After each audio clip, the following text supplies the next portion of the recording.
At this time, I'm going to call to order the work session of the Maricopa County Community College District Governing Board for February 16, 2021. And we are convening this at 4:52 p.m. I apologize for a little lateness in convening this meeting. We, however, were in an e-session that went a little long.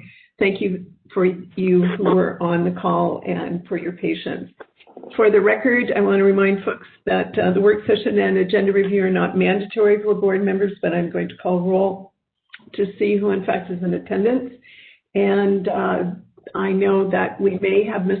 Smith with us briefly, but let me see if she's with us right now. I'm here, President Sullivan. Thank you. Perfect. Thank you. Mrs. McGrath. I'm present. Thank you. Dr. Narini. I'm here. Good. Oh, welcome. Ms. Smith. Present. Dr. Thor. Present. Ms. Wynn. Present. And with my presence, all board members are present today. Again, I want to announce that we are live captioning our meeting, so please look in the chat window of our Webex meeting where you will find a link. Please click on that link to open a web page with the live captioning. With that, we're here today to have an update on the legislative agenda. I know there's some pending items. And with that, I'm going to move quickly to you, Dr. Gonzalez, and we'll take it from there. Thank you. Thank you, President Sullivan, members of the Governing Board, CEC, and any guests that are with us this evening. So, we presented to you late last fall as a Governing Board what our legislative agenda was beginning to look like, and then during the last Governing Board meeting, the Governing Board approved our legislative agenda, which we took as marching orders to move forward with those items and continue to work those through the legislative process. Several of the items on that legislative agenda are moving along as expected. Really not a whole lot of update to provide there, but there's been significant movement related to the four-year baccalaureate, and we're hoping that we can spend some time on that rather than some of the other items that, as I said, are moving along as expected.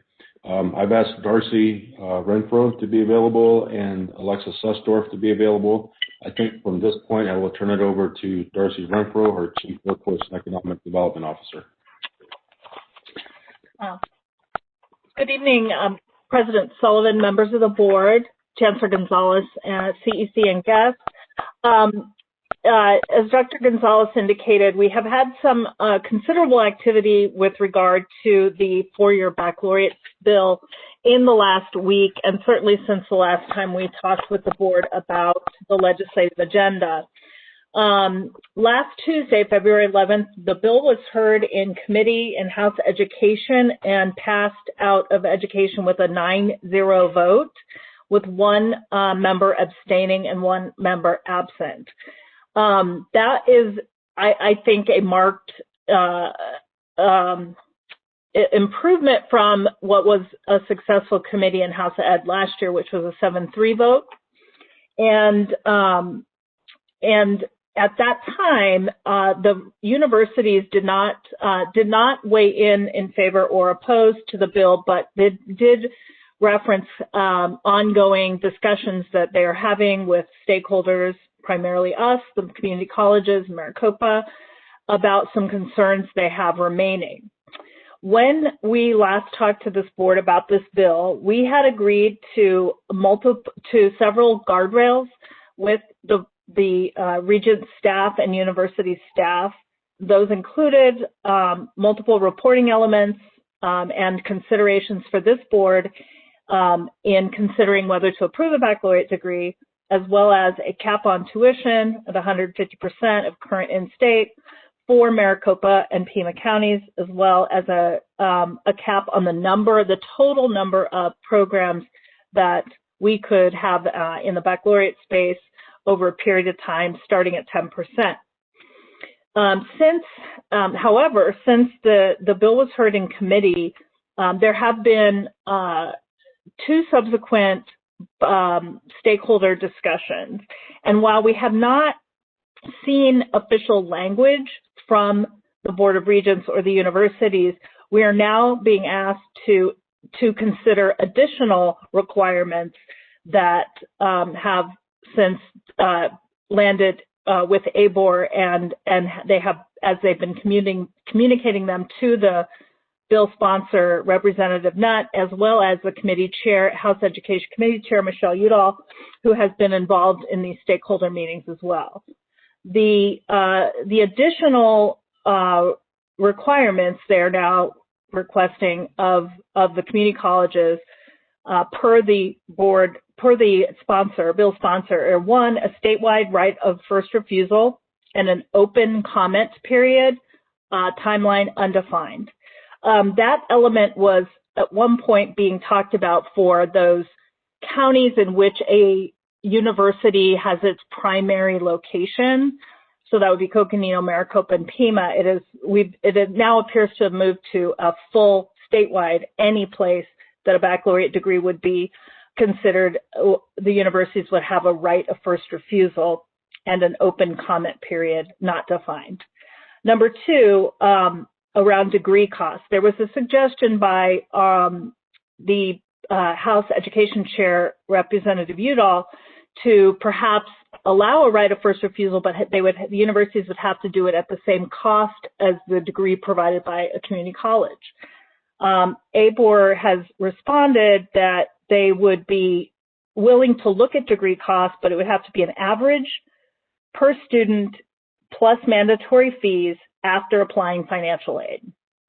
And so what that cost would ultimately be for the student, not sort of what the, sticker price, so to speak, would be on such a degree. And then finally, the third requirement they are requesting is that any baccalaureate degree provided by the community college would have to be done entirely in person, no online delivery. So that is, like I said, we have yet to see actual bill language, but these requests have come to us via the committee chair and staff. And so we are currently, that's where the bill stands. It does go obviously next to the full House for consideration. And we have gotten signals from the bill sponsor that she is not inclined to amend the bill with these requirements per ABOR's request. So that is where we sit today. And I do think that a few members of the House Education Committee were more supportive than potentially in the past because of all the stakeholder meetings. And we have consistently been at the table and really trying to work this through out to an agreement. And I think that is evident to the members of the legislature that we have, in good faith, been negotiating and attempting to get something that would work for all parties. And so that's where we sit today, and that is an update on the bill. We don't currently know when it would be brought to the floor for additional action, but we were butting up against a deadline in the coming weeks to get the bills out of the committee or out of the House of Origin. But we have crossed the first threshold, which is to get the bill out of the committee, original committee to which it was assigned, and that deadline is this week. That is all I have for updates on that legislation. Okay. Rather than go through updates on any others, let's have just some brief discussion on this one. And thank you very much for the updates. You know, the legislative session moves pretty quickly, and we felt it was important to have those updates today. With that, I know that there was some testimony that you presented, Dr. Thor, on Tuesday. Do you have any comments on this item? No, I was very pleased with the whole committee meeting. I am, of course, a little distressed that, we agreed to the initial list from ABOR and move forward in good faith. Now to find, additional requests being made. But that said, I also don't think that, it's wise for us to have a discussion of strategy in a public meeting in which others, can be listening and adjusting their strategy accordingly. Thank you for that comment. I know that other board members probably have been approached on this. Is there any other board member that wants to make a comment at this time before I make mine? Ms. Bittersmith, I don't know if you're present still. And Ms. Wynn, do you have any comment on this? Nope, no, not at all. Thank you. So what I think is important on this one, again, is we as a board in one voice voted when we accepted the legislative agenda to move this forward to our benefit.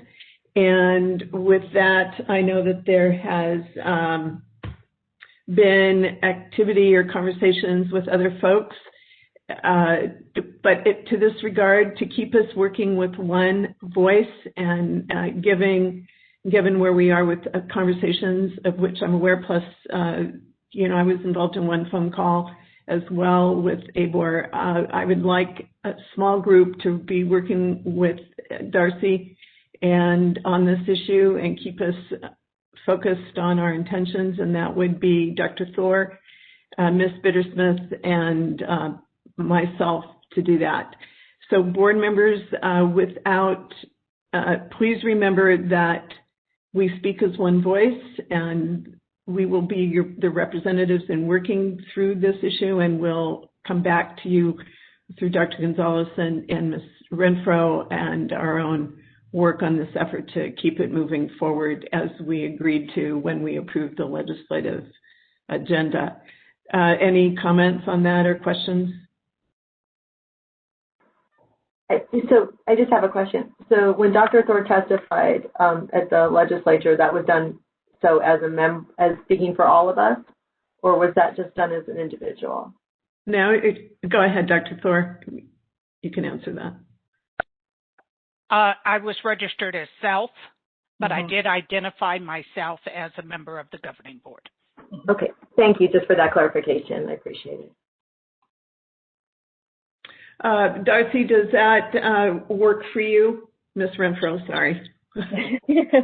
President Sullivan, members of the board, that would be fantastic. And we have, that would be a great small group to work with and continue to provide guidance as these things, these issues continue to pop up, and we'll probably do so on a weekly, if not daily basis. That would be, that's terrific. Thank you.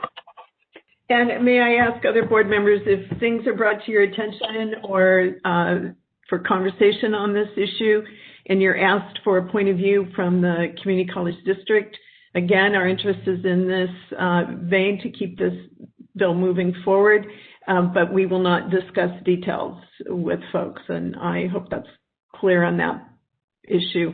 With that, Ms. Renfro, I know we wanted other updates before we went into agenda review today. Is there anything else pending that you want to bring us up to date on? President Sullivan, members of the board, I don't think there's anything burning. As the Chancellor indicated, and in the interest of time, most everything else is moving as planned, including the lease purchase bill, and we're keeping close eye on all bills that impact us, and budget discussions have not quite fully revved up yet. So we have a lot of support in the legislature for STEM funding, and we will see how that plays out as time moves on and they get closer to budget discussions. Otherwise, I think that we are in good shape, and there have not been any major, nothing has gone off the rails, so to speak, on our agenda. The new request from ABOR would be the one thing that has happened that we were not expecting, but otherwise we're good to go. Okay, that sounds good. Well, Dr. Gonzalez, do you have any comments on legislative updates for this workshop? brief work session. Well, I would agree with Darcy's comments, and particularly around the help to be able to have some quick access to a small group of people to assist the staff in our work here. So thank you for that suggestion. You're welcome. So with that, we did start off with a song for a work session. So I had heard a suggestion earlier, and I'm going to go with that. And that was, I heard it through the grapevine. I guess that's pretty typical for legislative activity sometimes. So with that, I'm going to now adjourn us out of the work session unless anyone has further comment, and move us into agenda review for the rest of our time together. Any last minute comments? Okay, being none, let's move into agenda review. And Elsa, if you could scroll us to any documents that we could look at for this presentation, that would be helpful.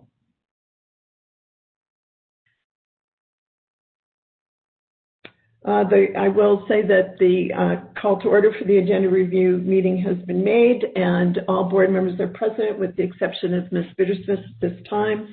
So as we move into the agenda review, we will note that, of course, the first discussion next week is the usual call to order, and then we will have presentations from the Faculty Executive Council, the Adjunct Faculty Association report, Interim Employee Senate report, Student Life reports, Student Senate reports possibly. I don't believe there will be any emeritus awards, and the Chancellor report and update, and we'll have more details on what that will be closer to Tuesday's agenda. With that, then, we'll move into the consideration of the consent agenda, and I will call out each item for comment or question. And the first item on the consent agenda would be to approve a settlement agreement. I will say that we did have that meeting in executive session, and we'll move from there to item 2, intergovernmental agreement between Tolleson Union High School District and the Maricopa County Community College District on behalf of Estrella Mountain Community College. Any comments or questions?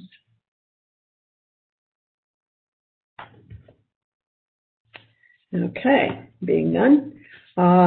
Moving to item 3, intergovernmental agreement between Buckeye Union High School District and the Maricopa County Community College District on behalf of Estrella Mountain Community College. Any comments or questions?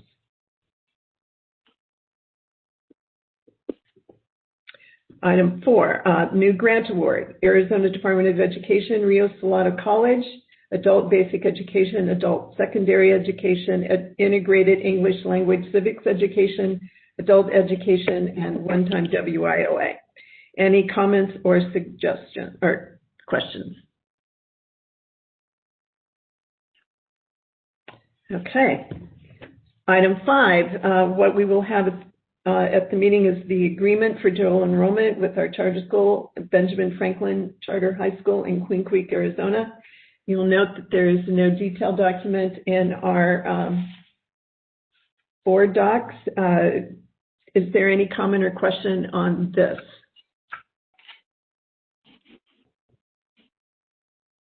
You're a quiet bunch tonight. Okay, moving on. Item 6, proposed course fee changes for fiscal year 21-22 budget. Any comments or questions? Yes, I have some comments on this subject. Thank you, Mrs. McGrath. Go. Okay, I note that in many of these course changes, they are charging people for books. In the past, people have made the decision whether they wanted to buy the textbook or not. They're now being charged a fee and being given the book. And quite often in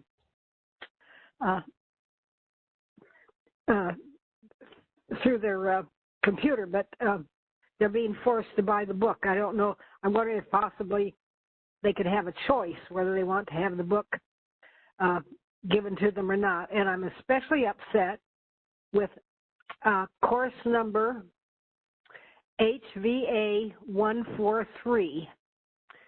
That is load calculation and duct design in the air conditioning section.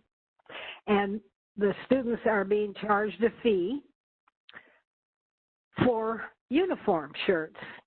And the rationale is that uniform shirts foster a professional demeanor and enhance the learning environment. I think that people take these classes from us because they cost less than from other air conditioning schools. And I think to force them to buy a shirt to wear in class is just beyond the pale. And I'm very concerned about this, that someone seemed to think that it's important to foster their professional demeanor. I don't think that's any of our business, and I really would like to see this fee struck. Thank you, Mrs. McGrath. Any other comments before I refer your comment to Dr. Gonzalez to answer? Yes.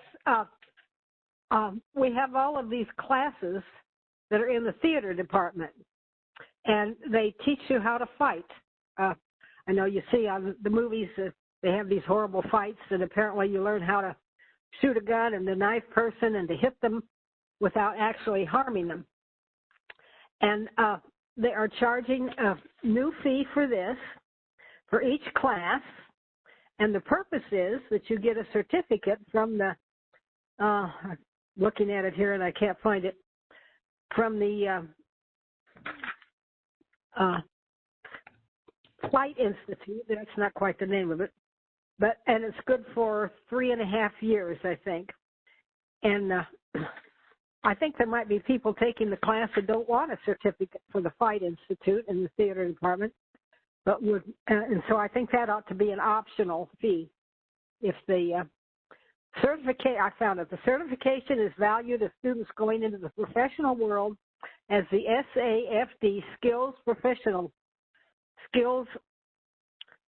Proficiency Test is an internationally recognized and respected organization. I'm certain it is, but I think that this should be a personal choice for each student rather than having to pay a fee to get a certificate. They might not all want this certificate. So I'd like to have that made optional, if possible. Okay. Well, I'm impressed by the detail with which you've read all of this, so thank you for doing that. Dr. Gonzalez, I know in the past it would have been Dr. Fisher with whom you would have directed this, and also Dr. Moore. And I'm going to turn this to you, and you can identify who might want to offer comment to Mrs. McGrath, please. Sure. President Sullivan, Mrs. McGrath, the particular fees out of the HVAC program are from Gateway, and I'm not sure which ones are the theater department, but I'm hoping that Dr. Diaz at Gateway might be able to help us with the HVAC. I will say, based on the description that Mrs. McGrath read, that uniform shirts foster a professional demeanor and enhance the learning environment, I meet with industrial stakeholders on a regular basis, and they are calling upon us to ensure that students are, that they call this, they refer to it really as a soft skills, that students come with not only the work skill, but the soft skill to know and understand how to work in a professional environment. And for some of those professional environments, it does include wearing a uniform. I can speak to that. I can speak to my experience that I've had and conversations that I've had, but the rest of the items that are brought up, I can't speak to those from personal experience. So I'll turn it over to Dr. Diaz if she is able to speak to that particular fee, and then perhaps over to let's see here, perhaps to Dr. Moore, see if he might be able to help us with the theater department. If not, if we can't do this today, President Sullivan, if we can't do this today, we will have these questions answered for you before our next meeting. Yes, thank you. And Mrs. McGrath obviously raised the book issue as well. Sure. So perhaps someone can touch upon a couple of these things superficially, but then provide us more detail. I would have to support Mrs. McGrath, first of all, doing your due diligence and looking at these and getting a greater understanding about why some of these fees are imposed. So thank you for taking the time to add explanations where there's inquiry. So with that, some response, and then we can move on if that works. So President Sullivan and Governing Board Member McGrath and Chancellor Gonzalez and others, this is Dr. Diaz, Interim President of Gateway Community College. I appreciate the opportunity to provide a little bit more information about what I believe is the HVAC course number 102. That is the course that has the uniform fee. About 3 years ago, our HVAC program met with their industry advisory council, and it was suggested by the industry that our students begin to wear uniform shirts who are working in HVAC as practitioners. The students agreed to that. They supported the idea. And in fact, they have stated that they would rather not ruin their own personal clothing when doing this type of work and appreciate the opportunity to purchase tailored shirts for that industry through our program. Okay. Mrs. McGrath, does that answer your question? Yes, thank you for the explanation. President Sullivan, I've learned, if I may, that at our theater, excuse me, I'm sorry, for the courses and questions that were raised around the theater program, those are originating from Paradise Valley. I could either have our president there, Dr. Dale, or our new interim provost, Dr. Eric Lazinski, speak to one of those. So whichever one can come on first, I'll hand it off to one of them. Okay. Chancellor Gonzalez, President Sullivan, Mrs. McGrath, this is Paul Dale, President of Paradise Valley Community College, and certainly welcome my colleague, Dr. Lazinski, to jump in as he needs. But I can respond to both the questions regarding the fees for the fight school, if you will, as well as the textbooks being embedded into the course. I'll start with the theater fees as it relates to the Society of American Fight Director certifications. This would be akin to a certificate that allows a person to become employed in that field, in that area. So a person could opt out of that fee, but then they would not benefit from taking that course as it relates to further employment within the theater world, as it relates to either training actors or being in choreography related to actors as it relates to fight scenes. Paradise Valley Community College is very fortunate to have a nationally recognized faculty member who is trained in the safety and the choreography as it relates to fight certification, as you see in many theatric plays. So that is the purpose of that. It is to benefit a student's employment, and it really does validate and put a credential on that experience. So I will stop there and respond to any further questions, and then I can address the embedded fees for digital textbooks. I do have a question for you. Does everyone who takes these classes plan to become a professional actor, or do people take it just for the enjoyment of learning this? And could they perhaps be precluded from this certification? Mrs. McGrath, President Sullivan, members of the board, Chancellor Gonzalez, you know, I could not answer that question. I would have to guess at that in terms of their intent. You know, clearly our faculty members raised this to a professional level that my experience has been is that these are career-minded students who enroll in these courses, but I could not answer your question as specifically as if any of them are taking it just for personal interest. I can certainly ascertain that information if that would be required. Hey, could I say a comment? Who's that? This is Jalissa Munoz. Yes, hi, Jalissa. I didn't call your name. Thank you so much for being with us. Yes, please go forward. No worries. Thank you. I did want to make a comment to that just because I know, you know, talking from personal experience, sometimes you have a certain requirement to meet if you are on scholarships or, you know, any type of financial aid. Sometimes you have to meet a requirement of so many credits a semester. And I know for a fact that sometimes students, or I, including myself, we've already taken all the courses that we need for the semester, or we want to wait on taking other courses that actually go towards our degree. And sometimes we will go ahead and just take, some courses for fun, or, these courses that we find interesting. So I'm not speaking for everyone, but I do know that many students sometimes do just take a course to just kind of, have a class that's not so heavy weighted on them, going towards their degree and stuff like that. So there might be students who aren't necessarily looking for that certificate. And, I previously was in the theater business myself. I did a lot of theater classes and, was going for that. And those certifications aren't something that are always required, even in the job field. As long as you take the class, a lot of places, just with that's enough for them, But I do want to appreciate Ms. McGrath and her speaking out for the students and with all of these course fees, because I think there are a lot of courses that do have some fees, especially right now with the pandemic, that you're kind of like, okay, but we're not doing that. Or same thing with textbooks. I have spent $150 on a textbook before, and I've maybe used 2 chapters. I'm not going to lie. So I really appreciate Ms. McGrath and, her comment and wanting to, look further into that and addressing those issues.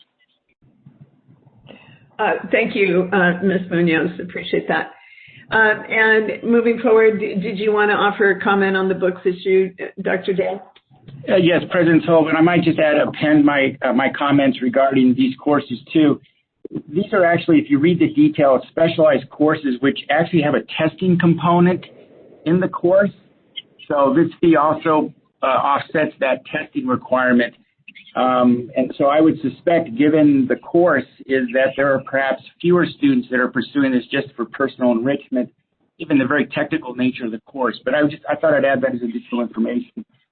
In regards to the embedding of the course fees to cover a digital textbook, I would offer 3 reasons why we think this is important for student success. First of all, we highly encourage students to have access to a textbook as it relates to their learning process. In this case, many of these textbooks are actually embedded into the Canvas course, so that a student's learning modules are tied directly to a chapter or a set of problems actually in the electronic textbook. So it's really an essential part of the learning process. Secondly, I would share that in most cases, this is a dramatically reduced cost to the student for the textbook. Again, being that it's digital, again, it's fully integrated into the student learning experience. And thirdly is that this really does provide a student access to the textbook in many cases prior to the course at the beginning. And based upon past experience, I've seen these textbooks, again, fully integrated into the Canvas course. So it really is moved beyond the traditional definition of a textbook. It is really part of a learning tool. And that is the definition that we mean by including this as part of the course experience. Thank you, Dr. Dale. Mrs. McGrath, do you have any other questions or comments on the issues you raised? No, thanks for letting me complain. I appreciate it. You're not complaining, you're just asking. So, and thank you all for your responses. Any other person have a comment on the fees, course fee changes particularly? I just have a couple of quick comments. Yes, this is Dr. Narini. Yes, Dr. Narini. As far as those e-textbooks and the textbooks and how they're embedded now, it might be helpful if we had an idea of what the traditional textbooks for those classes, the requirements for those class books were, and kind of what the costs were for those. I think that would help put some things in perspective for us on the cost that we're asking for now. Just wanted to compliment. I haven't gone through all of these yet, and I appreciate Ms. McGrath for kind of helping me carry that load to go through some of these. But I just want to compliment, some of the faculty and helping. It looks like they've really made a concerted effort to reduce the overall cost of students' education. Even when the fees go up slightly or they go up some, it looks like they've made a strong effort to kind of reduce the overall cost of education. So I really appreciate their work on that. And I do have some questions I'll put in an email to send out for some clarification because some of them do go into some detail. But I appreciate the time. Thanks. And thank you, Dr. Narini. When you send your questions to whomever, whoever responds will need to respond to the full board on those questions? Yep. Okay. Thank you. Just want to clarify. Sure. Any other board member have a comment or question on this item? Okay, being none, I'm going to move this to item 7, which would be the proposed fiscal year 21-22 tuition and fees. Is there any comment or question on this?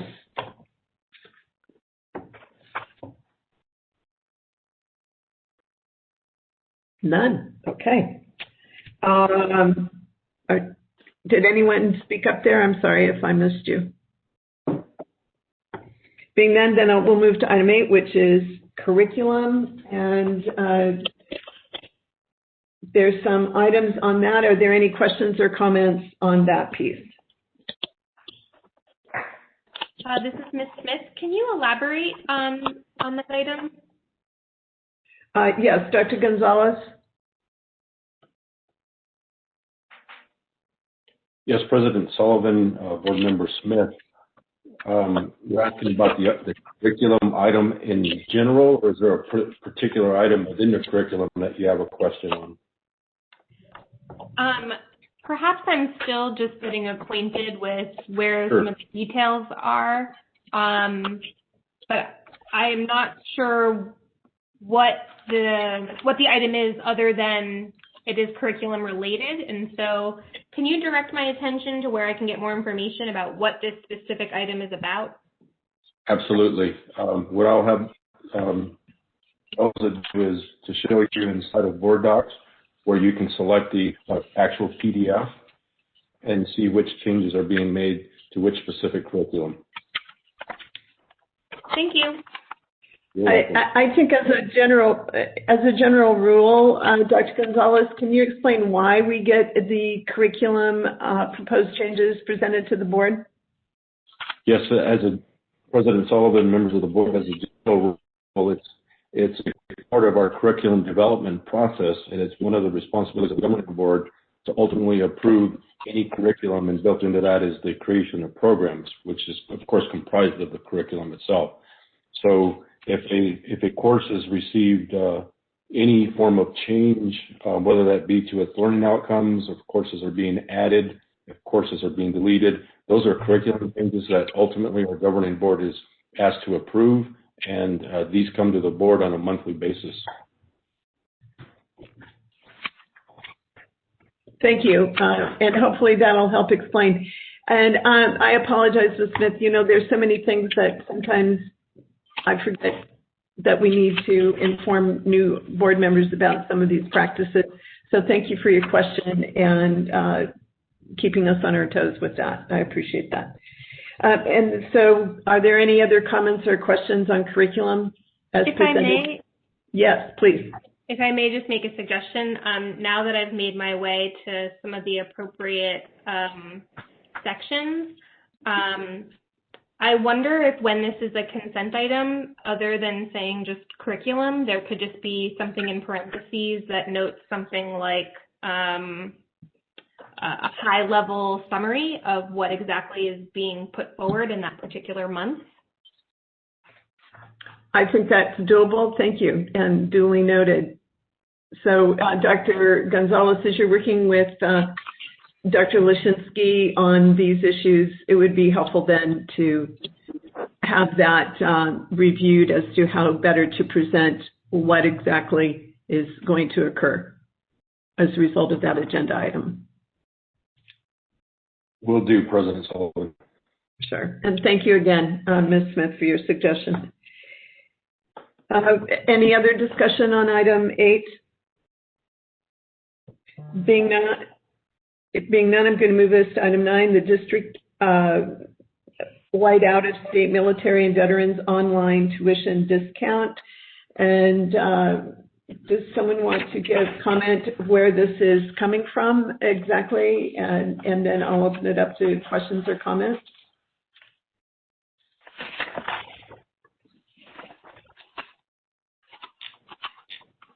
Is there any further comment on this, Dr. Gonzalez?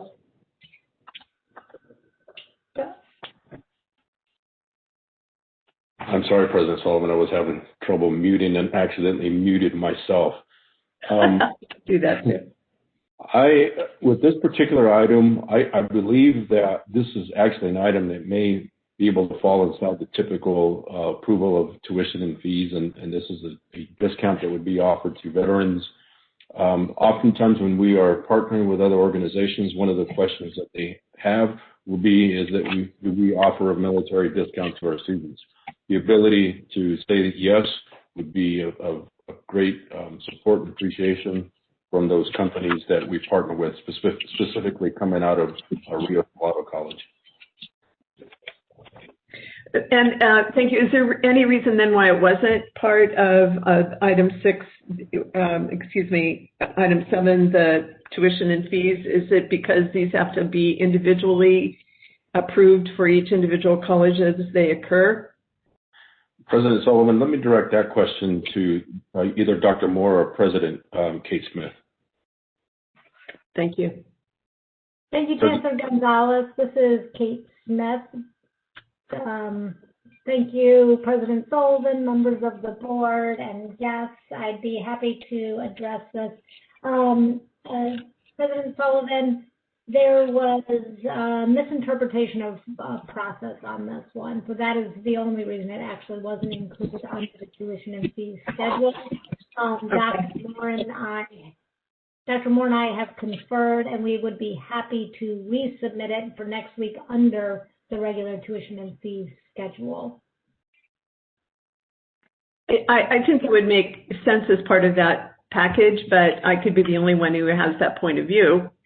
But it stood out to me as because it was a separate item. So yes, I apologize for that confusion. Again, it was a misinterpretation of process, so we do apologize for that.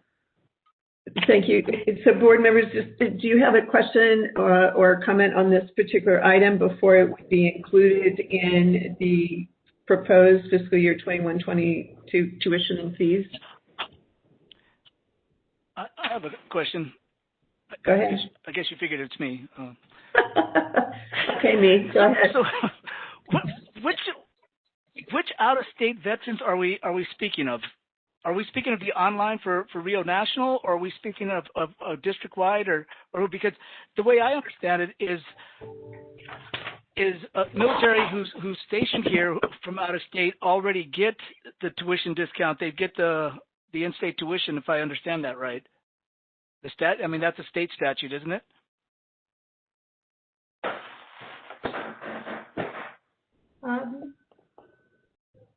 Chancellor Gonzalez and President Sullivan, I'm happy to continue. Please do. Okay. So thank you, Dr. Narini, for that question. So you are correct. This is for the Rio Salado College veteran students who are out of state. The reason it was submitted as district-wide was in anticipation that there could be at some point an out-of-state student. We have, sister colleges who are offering programs out of state. And so if a veteran student happened to be in one of those programs, we would certainly want them to also be able to take advantage of any discount tuition. So we are speaking of the online student population out of state not residing in Arizona, who currently are charged the full out-of-state rate. Okay, and so I know the Rio National out-of-state rate is. I mean, the Rio National fees are different than the regular, because on here you have it down as $241 per student credit hour, and our traditional out-of-state student tuition is higher. So just so I understand, so if we've got a military student taking a class in Arkansas through Rio National, and they decide they can take they want to take another online class that's being offered by, say, Glendale, they could do that at this discounted rate, even though an out-of-state student at a regular college, at the regular out-of-state student here would be paying the $325. Does that question make sense, Stephen?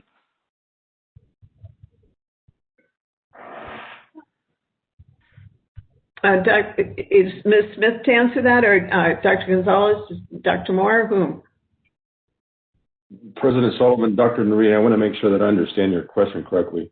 Good, because I need to too. So I believe what you asked is if a student, and I think the example you used was a military student in the state of Alabama was taking this course to RIA National, this discount that's being proposed here would apply to that student, correct? Yes. And if the student decided to take a course, say, through Glendale Community College that was offered online, the question that I believe that you're asking is, would this discount also apply to that student? Correct. Okay. And I believe that this question is being asked on behalf of Rio Salado. Actually, it says here in the justification, Rio Salado is seeking approval on behalf of Maricopa Community Colleges for district-wide, and it's moving as I'm trying to read that, district-wide OOS military veteran discount for the following reasons. So to answer your question, if this is approved, your answer would be yes, Dr. Marini. Okay, thank you. Mm-hmm.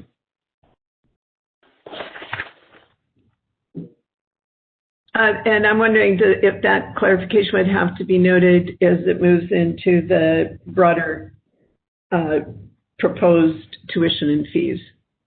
May not be, this might be enough, but just thinking out loud. Go ahead, sorry. No, my apologies for interrupting you, President Sullivan. We will determine that, but likely it would be sufficient enough to make that assumption would be that it would be covered across the system. But we will note that just to be sure. Okay, thank you. And go ahead. Okay, no, I just puzzled it through myself. Never mind. Okay, any other comments or questions on this issue? Okay, being none, moving to item 10 on the consent agenda, 1-year extension for student insurance brokerage services, claim administration services. Is there any comment or question?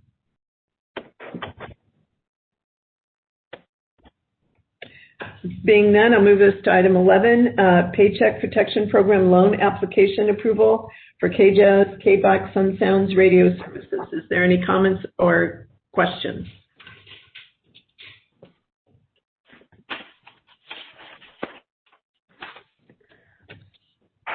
Okay, being none, that would conclude consideration of consent agenda items. I want to make note that on occasion things may occur between agenda review and the actual publication of the agenda for the meeting within the 24-hour time frame. So there may be other changes, but as of right now, this is it. And so then we'll move on to other action items. Yes, Ms. please. Sullivan, this is Linda Thor. Yes. I find what's listed as item number 12 under the consent agenda out of place. It's listed as if it's an action item when it's really an explanation of what the consent agenda is. And shouldn't it be moved up to the top? Yes, it should be an introduction paragraph to the considered. So that's a clerical error or a clerical adjustment. Thank you for noting that. Okay, moving on then, the next item, other action items. The item for consideration is the second reading and approval of the 21-22 Faculty and Administration Collaborative Team Agreement. That would be effective July 1, 2021. And with this, I know there were some questions about that were answered for all board members. But with that, I'm going to open this up. Any comments or questions on this item by board members, given that this will be on for action at our regularly scheduled meeting next week?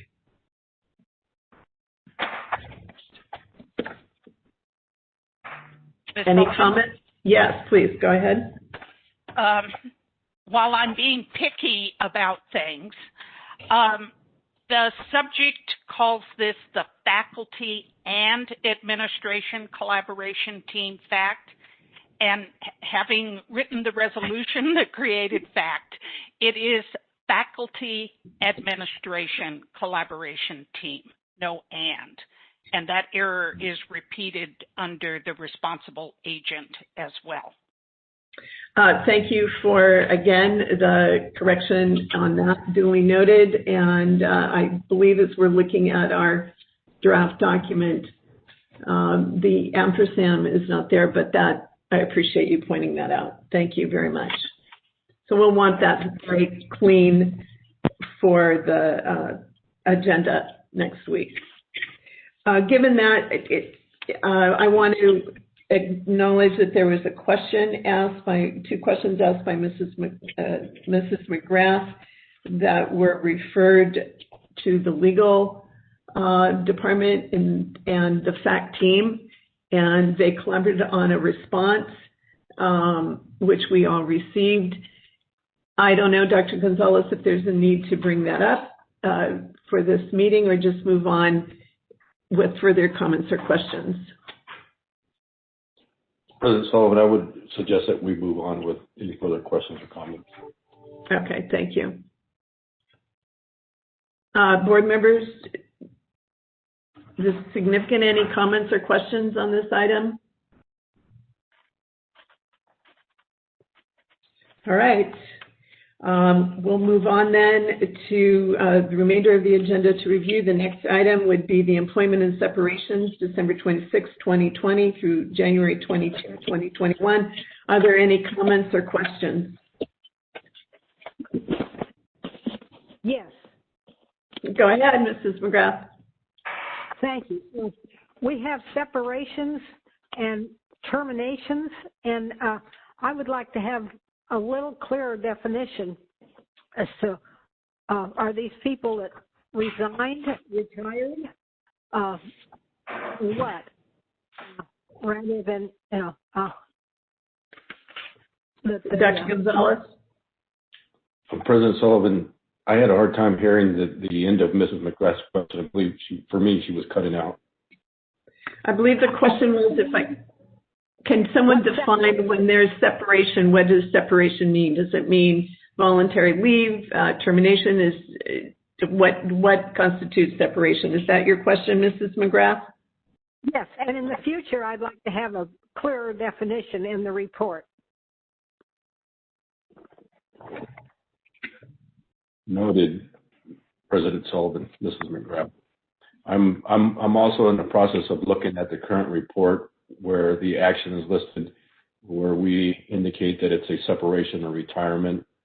I'm not seeing any instances of termination, but we'll see what more we can provide there for you. I think that instead of separation, can you say terminated, or do you voluntary separation? I don't know. I don't know if you can do that legally, but that would certainly be something to look into. Thank you. Okay, moving on to monitoring reports. Item 1, budget analysis report fund, a general unrestricted fund for the 7 months ending 1/31/2021. Any comments or questions?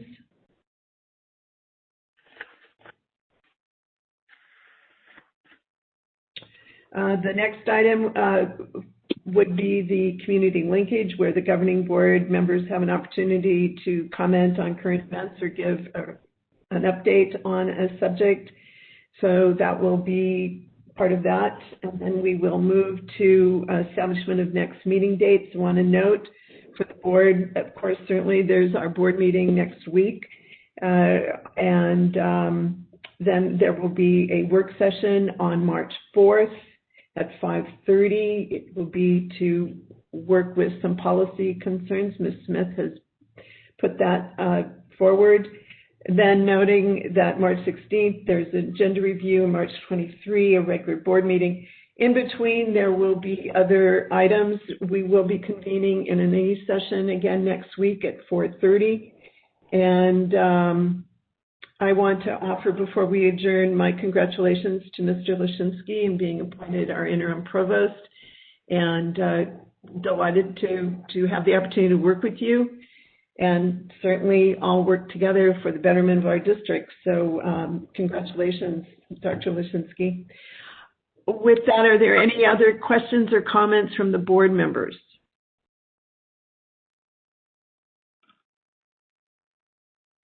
Being none, I'm going to adjourn our agenda review session and wish everyone a good evening, and we will meet soon. Thank you. Thank you for your time, everyone.